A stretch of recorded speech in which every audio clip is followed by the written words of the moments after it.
ساری کائنات کی تخلیق اللہ نے فرمائی، بلکہ ہر چیز کی۔ اللہ خالق کل شیء، ہر چیز کا پیدا کرنے والا اللہ ہے۔ اس کریم نے ہر چیز کو پیدا کیا، اور ہر چیز کو پیدا کرنے کے لیے اسے کسی سہارے کی ضرورت نہیں پڑی۔ اس کی شان یہ ہے اذا اراد شیئا ان یقول له کن فیکون، جب وہ کسی چیز کا ارادہ کرتا ہے تو فرماتا ہے ہو جا، وہ چیز وجود میں آ جاتی ہے۔ آسمان ایسے ہی بنا، زمین ایسے ہی بنی، کہیں آپ نہیں پڑھیں گے کہ آسمان بنانے کے لیے پروردگار نے کسی کی مدد لی ہو یا زمین بنانے میں کسی کی مدد لی ہو۔ وہ ایسا قادر مطلق ہے کہ وہ کسی کا محتاج نہیں، ساری کائنات اس کی محتاج ہے۔ اور پھر اتنا عظیم آسمان بنا کر پروردگار نے فرمایا دیکھ لو ذرا آنکھ اٹھا کر اس آسمان کو، فرجع البصر هل ترى من فطور ثم ارجع البصر كرتين ينقلب اليك البصر خاسئا وهو حسير۔ فرمایا دیکھو یہ آسمان، بار بار دیکھو، اگر اس میں کوئی تمہیں نقص نظر آئے تو مجھے بتاؤ۔ کیا تخلیق ہے میرے کریم کی، کیا تخلیق ہے۔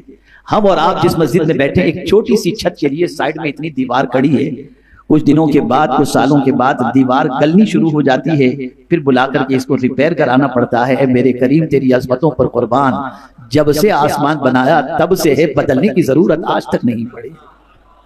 ہمیں کوئی پیلر نظر نہیں آتا، کوئی سپورٹ نظر نہیں آتا جو آسمان کے لیے اللہ نے بنایا ہو۔ وہ قادر مطلق ہے، جس طرح چاہا اس نے بنا دیا۔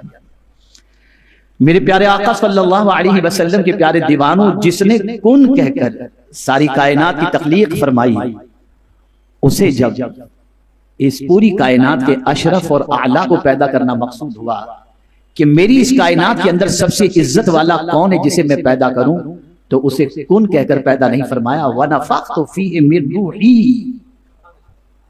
جب جسد آدم تیار ہوا تو اللہ نے اپنی روح اس کے اندر پھونکی، اور جب روح پھونک دی، اللہ اکبر، توجہ چاہوں گا خاص طور پر ہمارے علماء اور طلبہ کی توجہ زیادہ چاہوں گا اور مبلغین کی، تو پروردگار جل جلالہ نے انسان کی تخلیق کے ساتھ آپ دیکھیں فرشتوں سے کیا فرمایا، انی جاعل فی الارض خلیفہ، میں زمین پر اپنا خلیفہ بنانے والا ہوں۔ اللہ عز و جل نے تاج خلافت زمین کو نہیں دیا، تاج خلافت جن کو نہیں دیا، تاج خلافت فرشتوں کو نہیں دیا، تاج خلافت آسمان کو۔ بلکہ میں کبھی سوچتا ہوں تو مجھے حیرت ہوتی ہے، جن فرشتوں کی پوزیشن یہ کہ ان سے گناہ ہونا ہی محال، ان کو بھی اللہ نے تاج خلافت نہیں عطا۔ یہ حصہ تو اللہ نے انسان کے حصے میں رکھا، اور تاج خلافت جب رب قدیر جل جلالہ نے عطا کرنا چاہا تو فرمایا کہ میں بنی آدم کو تاج خلافت، انسان کو تاج خلافت عطا کروں گا۔ اب یہ انسان جس کو اللہ نے اپنا خلیفہ بنایا، یہ کوئی معمولی ٹائٹل تو نہیں ہے، یہ کوئی معمولی عہدہ تو نہیں ہے۔ میرے پیارے آقا صلی اللہ تعالی علیہ وسلم کے پیارے دیوانوں، اسے اچھی طریقے سے آپ سمجھیں، خلیفہ کسے کہتے ہیں؟ خلیفہ وہ ہے جو کسی کی ملک میں اس کے تفویض کردہ اختیارات کو اس کے نائب کی حیثیت سے استعمال کرے۔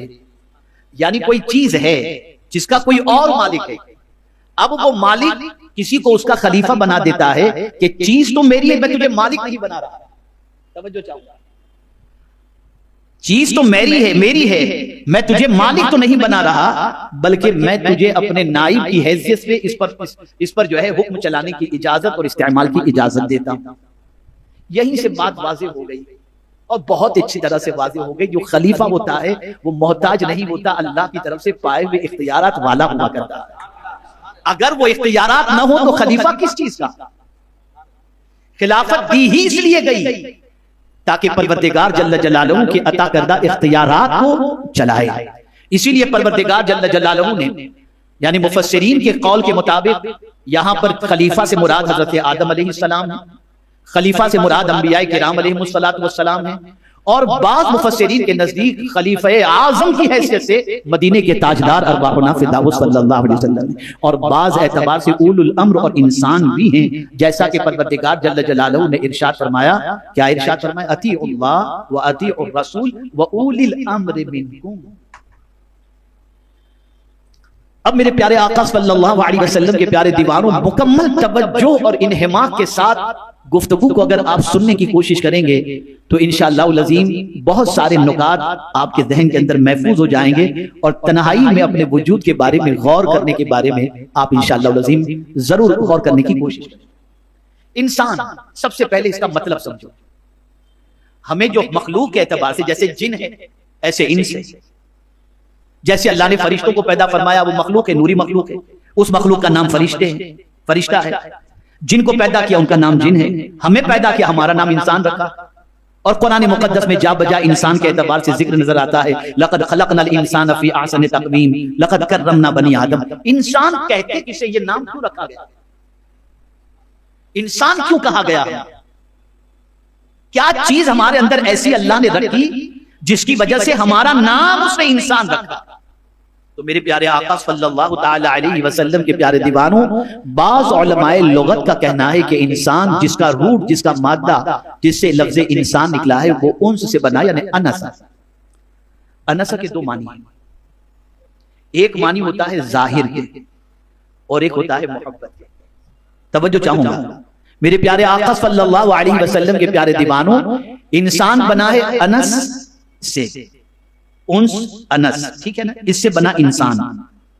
اب انسان کے دو معنی ہیں، ایک معنی انس کے دو معنی، ایک معنی ہوتا ہے ظاہر کرنا یا ظاہر ہونا، اور ایک معنی ہوتا ہے محبت۔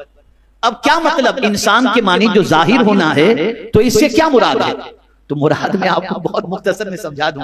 ہم اور آپ یہاں پر بیٹھے ہیں، جن نظر آ رہے ہیں ہمیں؟ جواب دیجئے نا، نہیں نظر آ رہے نا؟ تو جن کے معنی ہی ہوتا ہے چھپا ہونا، جن کے معنی ہی ہوتا ہے چھپا ہونا۔ اسی سے جنون، انسان کو جو جنون ہوتا ہے وہ بھی چھپا ہوا ہوتا ہے۔ جنت یہ بھی چھپی ہوئی چیز ہے۔ تو جن چھپا ہوا، انسان ظاہر۔ اگر آپ سمجھتے ہو کہ اس اجتماع میں جن موجود نہیں تو غلط فہمی کے شکار ہیں ضرور، لیکن نظر نہیں آتا، ہر ایک کو نظر نہیں آتا۔ ابھی میں اپنے استاد گرامی کے پاس 2-4 روز پہلے بیٹھا ہوا تھا، ایسی اصل کے بعد، اور میری عادت ہے کہ مہینے میں کوشش کرتا ہوں 2-3 مرتبہ جا کر کے بیٹھوں اور کچھ مفید باتیں ان سے سماعت کروں۔ تو بیٹھا ہوا تھا اور ایسے ہی ذکر نکلا تو حضرت نے فرمایا، جن کا ہی تذکرہ انہوں نے کیا، بولے ایک بار میں خطبہ جمعہ کا لکھ کر کے ایسے یہی رکھا تھا، حضرت فرماتے ہیں میں اپنے بستر پر ہی رکھا تھا ادھر، بلکہ میں نے مولوی صاحب سے کہا ادھر رکھو، بیچارے ادھر رکھے، اور میں بھی کرتا پہنتا ہوں تو پرچہ ہی غائب۔ پھر مجھے خیال آیا کہ شاید کسی جن کو کہیں جمعہ پڑھانا ہوگا اور اسے خطبے کی ضرورت ہوگی، تو بیچارے نے تیاری نہیں کی ہوگی تو اٹھا کے لے کے چلا گیا۔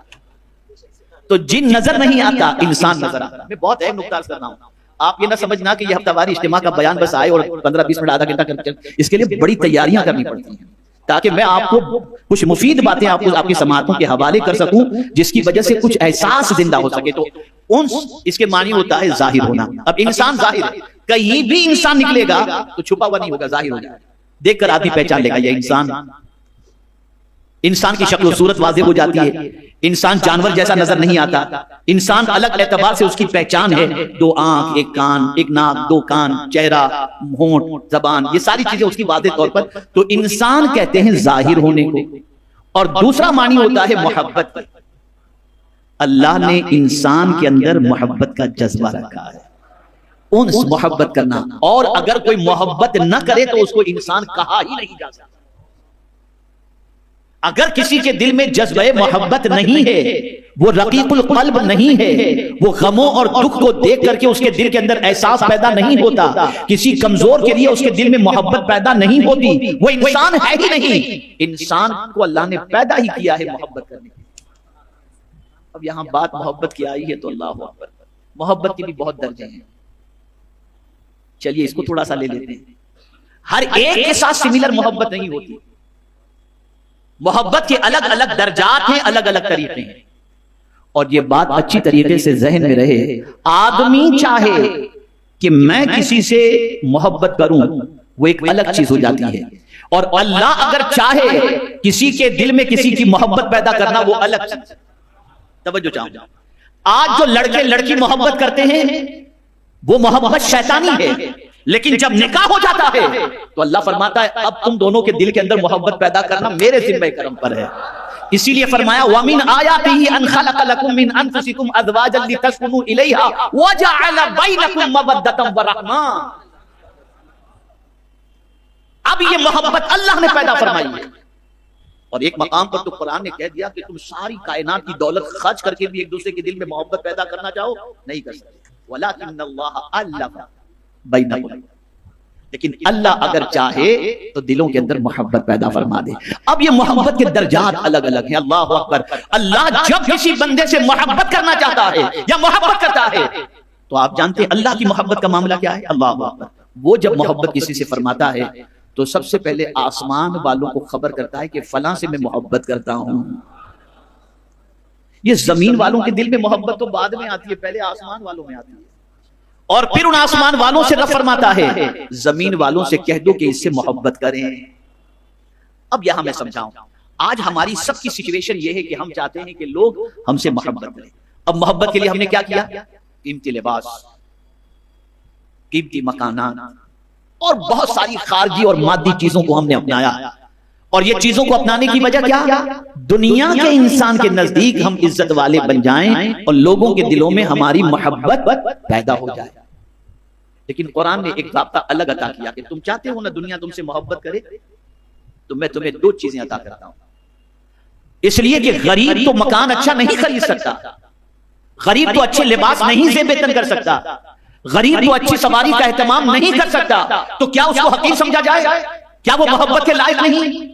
تو پروردگار نے ایسا ضابطہ عطا فرمایا کہ غریب بھی اگر اس ضابطے پر عمل کرے تو شاہان وقت بھی اسے محبت کرنے پر مجبور ہو جائے. تو فرمایا ان الذین آمنوا وعملوا الصالحات سیجعل لهم الرحمن ودا. اگر دو چیزیں کوئی اختیار کر لے, ایمان اور عمل صالح, تو رب لوگوں کے دلوں میں اس کی محبت کو پیدا فرما دے گا. خواجہ صاحب کی محبت اسی لیے دل میں, اعلیٰ حضرت کی محبت اسی لیے دل میں, مخدوم سمنا کی محبت اسی لیے دل میں. ان کی نہ کوئی عالی شان سواری ملے گی, بلکہ مخدوم سمنا تو سلطنت چھوڑ کر کے آ گئے تھے اور اتنی عزت ملی کہ آج تک لوگ ان کے نام پر الحمدللہ رب العالمین ان کے نام سے اپنے پرابلم کا سولوشن کرتے ہوئے نظر آتے. اس کے معنی محبت. اگر کسی کے دل میں جذبہ محبت نہیں ہے وہ انسان ہے نہیں, وہ انسان ہے ہی نہیں. کوئی کہ میں تو بہت سخت دل ہوں, بھیا تو انسان ہی نہیں, انسان ہی نہیں. اگر انسان ہوتا تو تیرے دل میں محبت ہوتی. اب جب تو انسان ہے ہی نہیں تو تیرے دل میں محبت. اب محبت کے طریقے ہیں, محبت کے اسٹیجز سے کس سے کتنی محبت. اب اس اعلیٰ درجے کی محبت کے لیے کچھ راستے ہیں. دیکھیے, ماں باپ سے محبت فطری طور پر, بیوی سے محبت, اولاد سے محبت, یہ اللہ نے رکھی ہے. لیکن جن 8 چیزوں کے اندر اللہ نے محبت رکھی اور انسان کا دل رکھا, قرآن نے کہہ دیا ان سے زیادہ اللہ اور اس کے رسول سے محبت. قل ان کان آباؤکم وابناؤکم واخوانکم وازواجکم وعشیرتکم واموال اقترفتموها وتجارۃ تخشون کسادها ومساکن ترضون احب الیکم من اللہ ورسولہ. یعنی یہ 8 چیزوں کا ذکر فرمایا. تمہارے باپ کی محبت, تمہاری ماں کی محبت, تمہارے بھائی کی محبت, مال کی محبت, تجارت کی محبت, کے خسارے سے اولاد سے محبت. یہ ساری محبتیں تمہارے دل میں اگر ہیں تو ظاہر سی بات ہے کہ اس کی محبت ہم نے تمہارے دل میں ڈالی. بھئی باپ کی محبت اللہ نے ڈالی, باپ کے چہرے کو شفقت سے دیکھنے پر, محبت سے دیکھنے پر حج مبرور کا ثواب بتایا گیا. ماں کی محبت بتائی گئی, ماں سے محبت کرو. یہ ساری چیزیں اللہ نے عطا فرمائی ہیں. لیکن قرآن کہتا ہے یہ ایک محبت کا درجہ ہو گیا, اتنی چیزوں سے محبت. اور اعلیٰ درجہ کیا ہے؟ ان سب کی محبت سے زیادہ اللہ اور اس کے رسول سے محبت کرو. اور اگر تمہاری محبت اللہ اور اس کے رسول سے ان چیزوں کے مقابلے میں کم ہے تو پھر اللہ کے عذاب کا انتظار کرو. اللہ کے عذاب. بہت اہم نقطے کی طرف آ رہا ہوں. اسی لیے قرآن نے ایمان والوں کی بات جب کی, درجہ الگ ہو گیا. انسان تو ہیں, سملر نہیں, انسان میں الگ الگ کیٹیگری. سارے انسانوں کی کوالٹی کا ذکر قرآن میں موجود ہے. دنیا میں جتنی قسم کے انسان پائے جاتے ہیں ہر قسم کے انسان کا ذکر قرآن مقدس میں موجود ہے. ایک آیت کے ذریعے سمجھا دوں, لقد انزلنا الیکم کتابا فیہ ذکرکم, ہے موجود. اگر خود کو بھی دیکھنا ہے نا کہ ہم کیا ہیں, پوچھنے کی ضرورت نہیں ہے. قرآن آئینہ ہے, دیکھو اس میں اپنے آپ کو تلاش کرو, پتہ چل جائے گا ہم کیا ہیں, خود پتہ چل جائے گا. اب ایمان والے کی دل کی کیفیت کیا ہوتی ہے تو قرآن نے کہا والذین آمنوا اشد حبا للہ. بات وہی محبت کی آگے. جو ایمان والا ہوگا وہ اللہ سے ٹوٹ کر محبت کرے گا, بے انتہا محبت کرے گا, بے حساب محبت کرے گا. تو ایک چیز تو یہ ہو گئی, انس کے معنی محبت یہ ہوتے. جس دل میں محبت نہ ہو وہ انسان کا دل ہے ہی نہیں اور وہ انسان ہے ہی نہیں. پتہ چلا انسان ہوتا ہی وہ ہے جس کے اندر محبت کا جذبہ موجود ہو. ایک اور معنی انسان کے بارے میں لیا گیا انسیان سے، جو نسیان سے ہے، جس کے معنی ہوتا ہے بھولنا. جس کے معنی ہوتا ہے بھولنا. انسان کو انسان اس لیے بھی کہتے ہیں کہ وہ بھول جاتا ہے. انسان بھول جاتا ہے، بھولنے کی بیماری اس کے اندر ہے، بہت ساری چیزیں بھول جاتا ہے. اور یہ بات یاد رکھیں، کبھی اللہ بھلا دیتا ہے، کبھی انسان خود بھول جاتا ہے، دونوں چیزیں. اور اگر اللہ بھلانا نہ چاہے تو آدمی بھول بھی نہیں سکتا. جیسا کہ حضور کے بارے میں قرآن نے کہا سنقرئک فلا تنسا، محبوب ہم تمہیں ایسا پڑھائیں گے کہ کبھی بھولو گے. تو سارے انسانوں میں اشرف میرے آقا صلی اللہ علیہ وسلم.